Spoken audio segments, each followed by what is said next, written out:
Imagine we want to build a bootstrap panel component. So I've created a new component called panel component. You can see the selector for this component is bootstrap-panel. So here I have used bootstrap to prefix this selector because we don't want to use panel because chances are this name is going to clash with another component. So as a best practice, if you're building reusable components, always prefix them. So here, bootstrap-panel. Now, let's go to the template for this panel. In order to render a bootstrap panel, we need a div with two classes. So .panel and .panel-default. So if you press tab here, we get this markup, right? Now, let's undo this. I want to add more markup here, so we generate it in one go. Now, inside this div, we want to have another div with the class panel-heading. And next to this div, we want to have another div with the class panel-body. Now tab, this is our markup. So let's just put some label here, heading and body. Now back in the browser, this is a bootstrap panel. It's a nice user interface component. Now let's make this dynamic. So I don't want to hard code this heading and body labels here. I want the consumer of this panel component to be able to inject text or markup into this component. So let's go to app-component.html. This is where we have used the bootstrap panel. Now, in order to set the heading and the body, one way is to use property binding.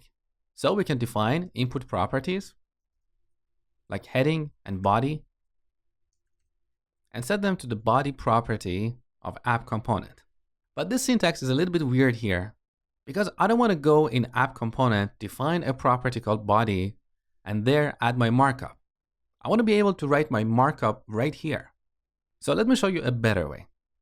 Instead of using property binding with input properties, we're going to use the ngContent element. So let's go to the template for panel component. So here, we want to add two injection points so the consumer of this panel component can provide content into those injection points. So here inside panel-heading, I'm going to add an element called ngContent. This is a custom element defined in Angular. And similarly, I'm going to add this inside panel-body because I want the consumer of this component to be able to provide content that should be placed here at runtime. Now here we have two ngContent elements. Somehow we need to distinguish them. We need to give them some kind of identifier. So we use the select attribute, select, and set this to a CSS selector. We can reference a class, an ID, or an element. So here I'm going to use a CSS class like .heading. So if in the consumer of this panel component, we have an element that matches this selector, which means an element with the heading class, that element is going to be placed right here instead of ng-content. In other words, ng-content is going to be replaced with that element. Okay? Now similarly, I'm going to set the select attribute here and set this to .body. Now let's go back to our app component. Here inside the bootstrap-panel element, I'm going to add two divs, one with the class heading, and next to that, I'm going to add another div with the class body. Okay, now let's set our custom content. So here's the heading, and here's the body. Or we can add complex HTML markup here. So we can have, let's say, an H2, here's the body. Below that, we're going to have a paragraph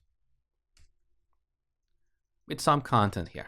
Okay, now let's preview this in the browser.